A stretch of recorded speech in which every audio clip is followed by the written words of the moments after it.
membuka pintu seraya berkata, "Waalaikumsalam. Maafkanlah aku. Ayahku sedang demam." Lantas Fatimah membalikkan badan dan menutup pintu. Rasulullah sallallahu alaihi wasallam mendengar jawaban Fatimah. Seraya beliau bertanya, "Siapakah yang datang itu, wahai putriku?" Fatimah pun menjawab, "Tidak tahulah, wahai ayah. Tak pernah aku lihat orang itu sebelumnya." Lalu Rasulullah sallallahu alaihi wasallam menatap putrinya itu dengan pandangan yang menggetarkan. Satu-satu bagian wajah mereka seolah hendak dikenang orang-orang yang berada di samping beliau. Dipandangnya dengan pandangan yang begitu tenang. Rasulullah pun berkata, "Ketahuilah, wahai putriku, dia itulah yang memisahkan kenikmatan dunia. Dialah malakul maut. Dialah malakul maut." Maka Fatimah pun menahan ledakan tangisnya di depan ayahnya karena mengetahui ajal ayahnya sudah dekat. Lalu malaikat Israel dan Jibril datang menghampiri Rasulullah sallallahu alaihi wasallam. Akan tetapi Jibril tidak mau mendekat kepada Rasul. Jibril hanya menunggu di langit pertama. Lantas Rasulullah bertanya, "Wahai Jibril, jelaskan apa hakku di hadapan Allah Subhanahu wa ta'ala?" Rasul berkata dengan penuh kelemahan.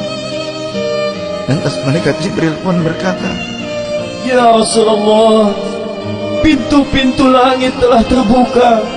Para malaikat telah menanti kedatanganmu. Semua pintu surga telah terbuka lebar menanti kedatanganmu, wahai kekasihku."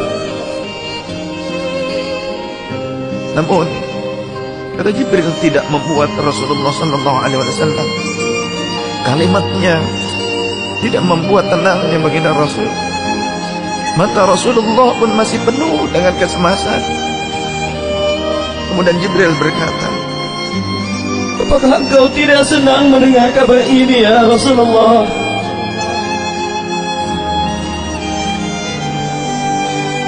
Kemudian Rasul pun berkata, "Kabarkan kepadaku bagaimana nasib umatku kelak, wahai Jibril."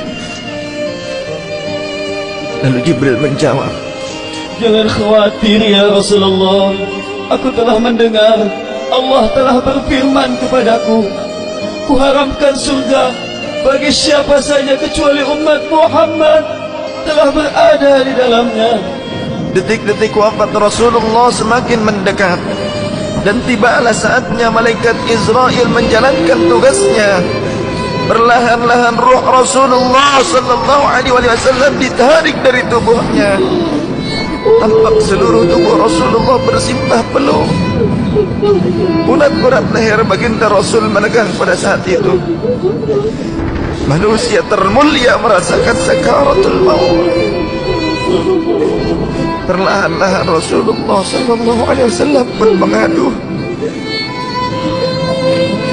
merasakan rasa sakit itu. Dan Rasulullah berkata, "Wahai Jibril, betapa sakitnya sakaratul maut ini." Rasul berkata dengan begitu lirih.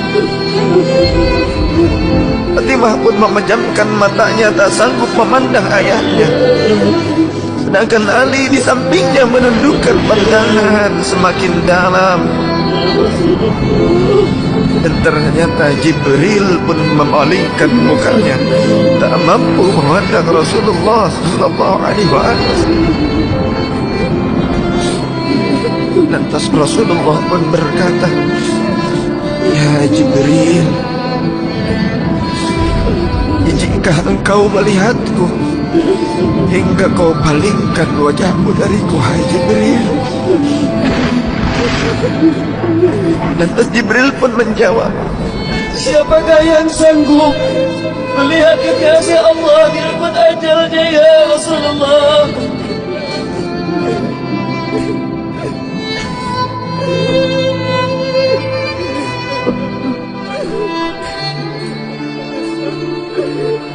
Sesaat kemudian terdengar Rasulullah sallallahu alaihi wasallam memanggil karena rasa sakit yang tak tertahankan lagi.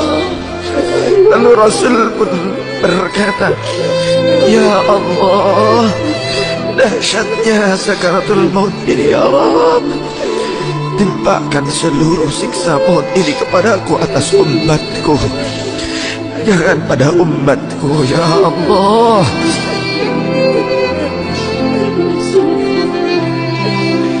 Rasulullah memperjuangkan kita. Badan Rasulullah mulai dingin dan lemah. Kaki dan dadanya sudah tidak bergerak lagi pada saat itu. Menegang seluruh urat-urat beliau. Bibirnya bergetar seakan hendak membisikkan sesuatu. Maka bergegaslah Ali radhiyallahu anhu mendekatkan telinganya ke bibir Rasulullah sallallahu alaihi wasallam. Lalu Rasulullah membisikkan, "Usikum bis-shalah, usikum bis-shalah, usikum bis-shalah, wa ma malakat aymanukum." Peliharalah salat. Aku wasiatkan kepada kalian agar kalian menjaga salat.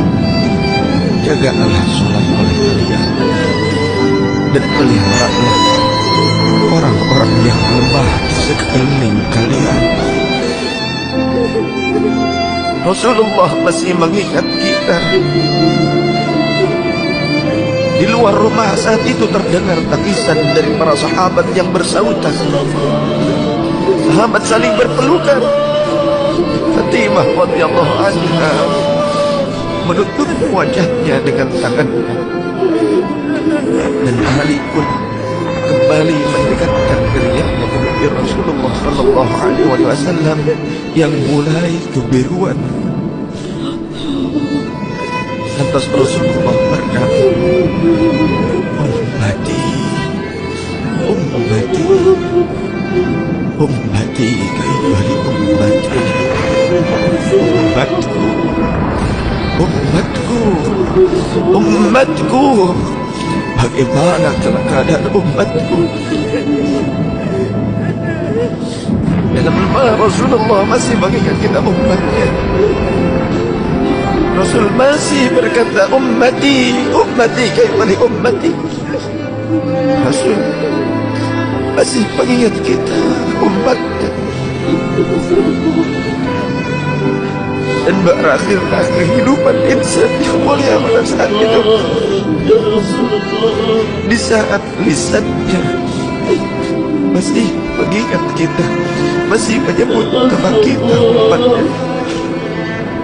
Rasulullah sallallahu alaihi wasallam telah tutup usia pada saat itu. Mampukah kita meneladani Rasulullah sallallahu alaihi wasallam dan mencintainya? Ia yang mencintai kita hingga akhir hayatnya. Padahal kita adalah umatnya yang tidak pernah beliau temui. Ya Rasulullah, ya Rasulullah, ya Rasulullah.